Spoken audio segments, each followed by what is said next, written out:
Señor presidente, reciba usted, a nombre del pueblo peruano, mi más cálida felicitación por su elección para presidir la Asamblea General. Su amplia experiencia diplomática y su compromiso con los temas medioambientales contribuirán, estoy seguro, al éxito de nuestros trabajos. Deseo, asimismo, saludar y agradecer al secretario general Antonio Guterres por sus iniciativas para promover una gobernanza global más eficiente y más justa, así como por la esforzada labor que viene realizando en un mundo convulsionado que exige liderazgos fuertes. La situación internacional es compleja, difícil y delicada. Los equilibrios estratégicos se están modificando y nuestros pueblos ven con inquietud y preocupación el deterioro de la paz, el deterioro del medio ambiente y de la situación económica internacional. El mundo se está orientando peligrosamente a situaciones de enfrentamientos y oposición de intereses que están creando una grave tensión sin precedentes en la historia. El Perú reafirma su firmeza y esta firme posición de defensa del principio de no agresión y del respeto a la integridad territorial de los estados. Reitera la ilegitimidad de la intervención de la Federación Rusa en Ucrania, de la misma manera que reprueba la persistencia, ocupación por parte de Israel de territorios palestinos y árabes desde 1967. La paz excluye cualquier selectividad en la aplicación de la Carta de las Naciones Unidas. Todas las intervenciones armadas violan la Carta. No existen intervenciones buenas y malas. Del mismo modo, son ilegítimas y contrarias al derecho internacional todo tipo de sanciones distintas a las que aprueba el Consejo de Seguridad como parte de sus acciones para preservar la paz y la seguridad.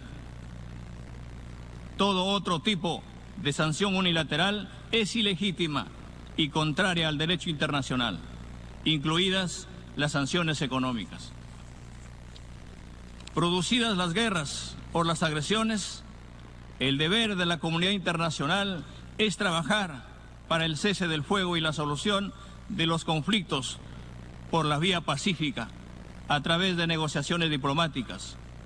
No debemos incentivar los conflictos, debemos hacer de la paz nuestro cometido.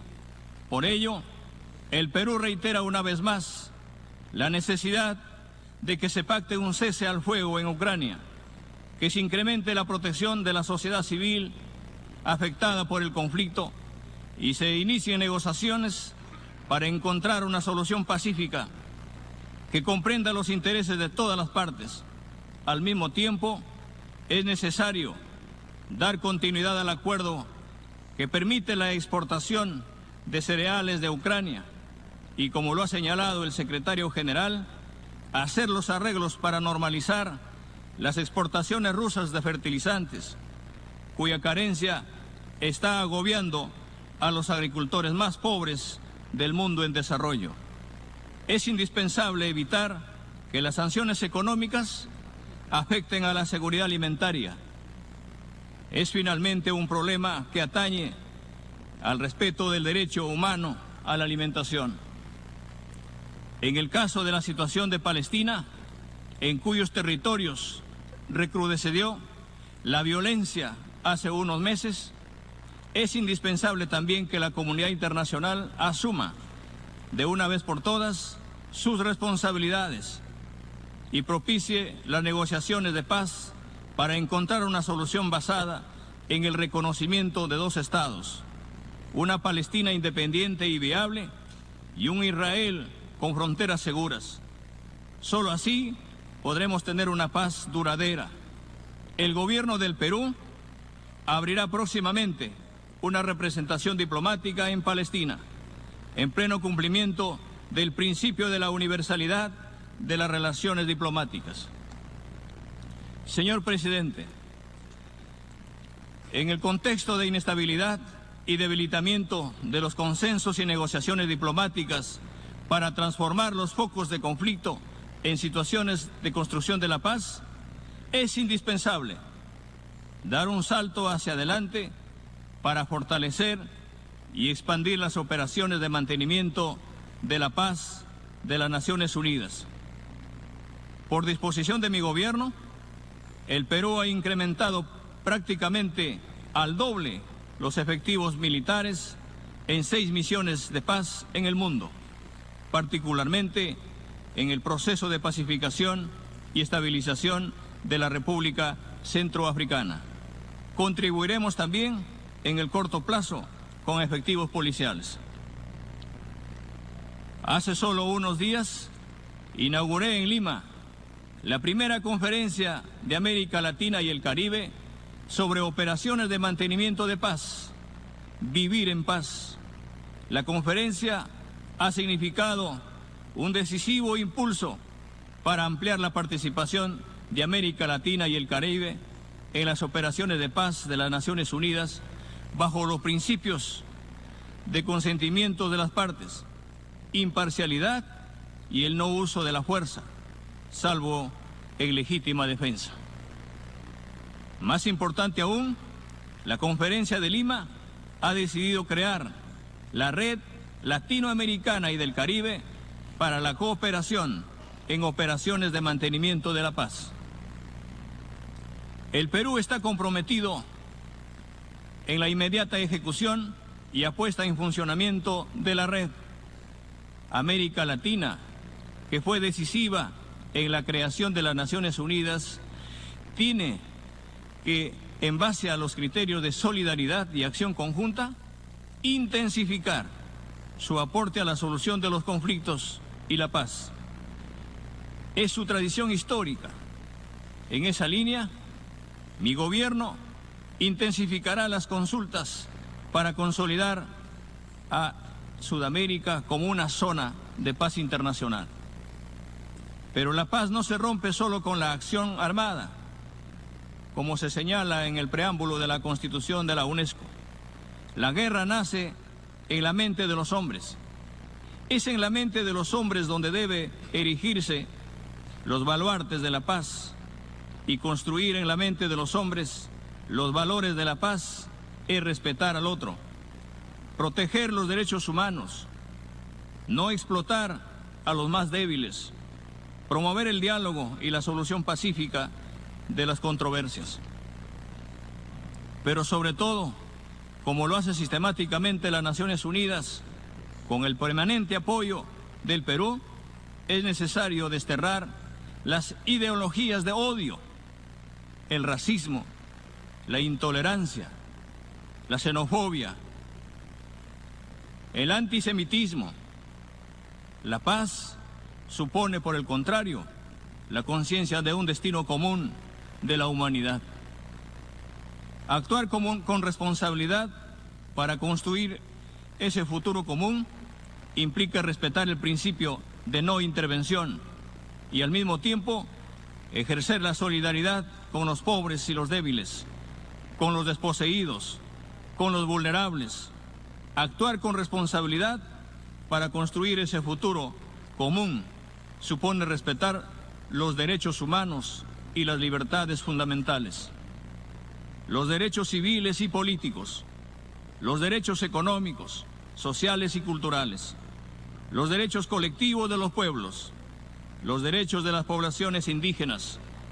El Estado tiene el deber de garantizar las libertades de los individuos, pero también garantizar la satisfacción de los derechos sociales esenciales para la dignidad humana, como el derecho humano a la educación, el derecho humano a la salud, el derecho humano a la vivienda, el derecho humano al agua, a la alimentación, a un salario digno y, gracias a esta Asamblea General, el derecho humano a un medio ambiente limpio, sano y sostenible. La construcción de la paz supone también cumplir con el mandato de resolver la situación aún pendiente de los pueblos y territorios coloniales.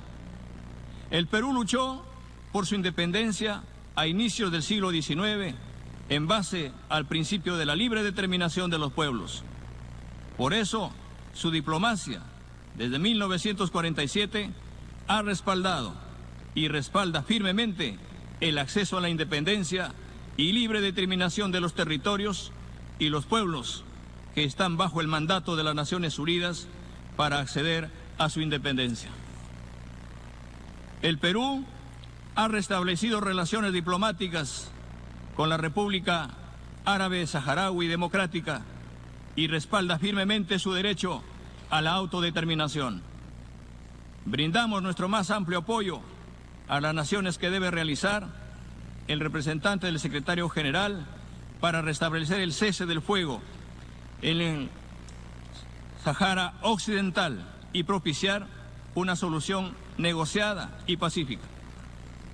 En la misma convicción, el Perú reconoce plenamente los derechos de soberanía de la República Argentina en las Islas Malvinas y demandamos a las partes el inicio de consultas y negociaciones para concretar este objetivo imperativo. Señor presidente, la situación económica internacional se está tornando crítica. Los efectos negativos de la pandemia en los procesos productivos y sobre todo el deterioro en el nivel de vida de las mayorías pobres y extremadamente pobres, los problemas de la regularización de las cadenas de suministro, la inflación y el alza de los precios de la energía están generando una grave crisis mundial que producirá más pobreza y exclusión. Los indicadores del crecimiento global no son alentadores. Por el contrario, el crecimiento mundial está a la baja. América Latina está sufriendo los impactos negativos de la inflación, de la reducción del crecimiento económico y de las dificultades para recuperar los niveles de lucha contra la pobreza y la pobreza extrema alcanzados previos a la pandemia. La región presenta tasas de endeudamiento cada vez más altas y de difícil sostenibilidad. Para enfrentar estas tendencias mundiales y regionales que afectan las potencialidades del crecimiento, en el Perú hemos aprobado el Plan de Impulso al Crecimiento Económico, Impulso Perú.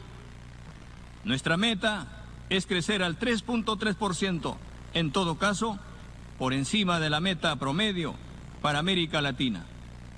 Estamos convencidos que el objetivo central es la generación de mayor empleo, con mejor calidad, y para ello estamos impulsando y mejorando las condiciones para la inversión nacional y extranjera. En este plan tienen un lugar privilegiado las micros, pequeñas y medianas empresas. El Perú es un país con variables macroeconómicas estables y positivas, una economía funcional a la inversión privada y pública en beneficio de los más necesitados. El secretario general, Antonio Guterres, ha planteado la necesidad de un nuevo pacto social global. Ese nuevo compromiso tiene necesariamente que estar vinculado al cumplimiento de las metas de desarrollo sostenible que hoy están gravemente comprometidas. Necesitamos reafirmar nuestra voluntad política para que la prioridad del sistema de desarrollo de las Naciones Unidas, en el marco de todas las agencias, sea el cumplimiento de las metas de la Agenda 2030 en las áreas más críticas de la hora actual. Reducir a la mitad el número de pobres, erradicar la pobreza extrema, hacer del hambre cero una realidad para dotar de seguridad alimentaria a todas las familias, lograr una cobertura sanitaria eficiente y universal para todos y para todas, asegurar que todos los niños y niñas terminen la educación primaria y secundaria de manera gratuita, equitativa y con calidad. Poner fin a todas las formas de discriminación contra las mujeres y las niñas en el mundo. Lograr el acceso universal y equitativo al agua potable a un precio asequible para todos. Y lograr progresivamente y mantener el crecimiento de los ingresos del 40% más pobre de la población a una tasa superior a la media nacional. El nuevo pacto global debe encontrar su fortaleza y dinámica en un renovado compromiso que concentre nuestra voluntad política y los recursos financieros en el cumplimiento de estas metas de la Agenda 2030. La Agenda 2030 no solo es un programa por la paz, la justicia y la igualdad a nivel global, sino parte esencial de nuestras agendas nacionales. Durante este año, el cambio climático ha hecho que el calor extremo y las inundaciones lleguen a sus peores niveles. Las concentraciones de gases de efecto invernadero continúan incrementándose. Estas son las llamadas de atención de la Madre Tierra para que no sigamos agrediendo a la naturaleza. Hago un llamamiento especialmente a las naciones industrializadas para dar un nuevo impulso para frenar el calentamiento global. Como jefe de Estado, debemos ser conscientes que nuestras metas para cumplir los compromisos de reducción de nuevas emisiones ya necesitan ser 7 veces mayor para alcanzar el objetivo de un calentamiento global no mayores del 1.5 grados. Las Naciones Unidas han ratificado su apoyo a los defensores del medio ambiente, a la protección de sus derechos, de su vida y al acceso a la información medioambiental por parte de los ciudadanos y los pueblos indígenas. El Acuerdo de Escazú, que el Perú ha suscrito, refleja la conciencia de los pueblos de América Latina para aplicar la histórica decisión de la Asamblea General que ha reconocido los derechos ambientales como derechos humanos. Escazú es un instrumento para afirmar nuestra soberanía sobre los recursos naturales en la Amazonía. Los océanos requieren también urgentes pactos para preservar la vida y los ecosistemas marinos. Su biodiversidad. El Perú respalda las negociaciones para un tratado que regule las actividades pesqueras y elimine la contaminación de los mares más allá de las 200 millas y reitera firmemente su dominio marítimo hasta las 200 millas como lo estableció su Constitución. Señor Presidente, América Latina, una tradición democrática y al mismo tiempo representa los índices de mayor desigualdad social. Pero los pueblos latinoamericanos siguen transitando por la fuerza histórica de la justicia de su causa, por la búsqueda de sociedades más justas, más igualitarias, con mayor cohesión social, donde el bien común sea la casa de todos, sin ninguna exclusión. En el Perú estamos transitando ese camino. La democracia supone la existencia de posiciones políticas, de esas posiciones políticas opuestas. En eso consiste la libertad. Pero la gobernabilidad democrática existe el respeto a la institucionalidad y sobre todo a la voluntad popular. Los golpes de Estado, sea cual sea su modalidad, o el poder de Estado que los impulse, son ilegítimos. Atentan contra la expresión soberana de la voluntad popular. De la misma manera que en las crisis externas, toda crisis de gobernabilidad o de enfrentamiento entre los poderes de Estado debe resolverse con el diálogo y con la concertación y el pleno respeto de los resultados electorales. La Carta Democrática Interamericana, que es un aporte del Perú a la democracia en las Américas, así lo establece de manera enfática. En este mundo donde las tendencias al conflicto se acrecientan, como en las crisis políticas internas, necesitamos de 4 pilares para defender la gobernabilidad, para defender la gobernanza, y esta gobernanza tan importante, la gobernanza democrática. El respeto a los pueblos, la voluntad de solucionar los conflictos por la vía de la negociación, el respeto a los derechos humanos y a la institucionalidad del Estado de Derecho. Soy el jefe de Estado de un país multiétnico y pluricultural, con más de 3.000 años de desarrollo, de altas civilizaciones que han tenido dificultades para eliminar el racismo y la desigualdad social.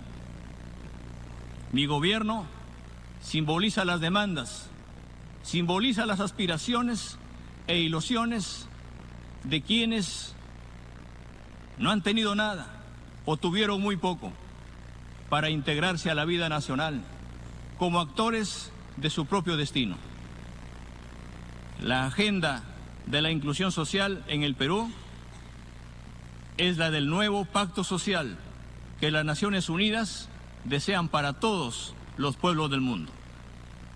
Una agenda que prioriza el principio de no dejar a nadie atrás y una inclusión que se materialice en beneficio de todos, especialmente de los más pobres y los más vulnerables. Un mundo para todos. Muchas gracias.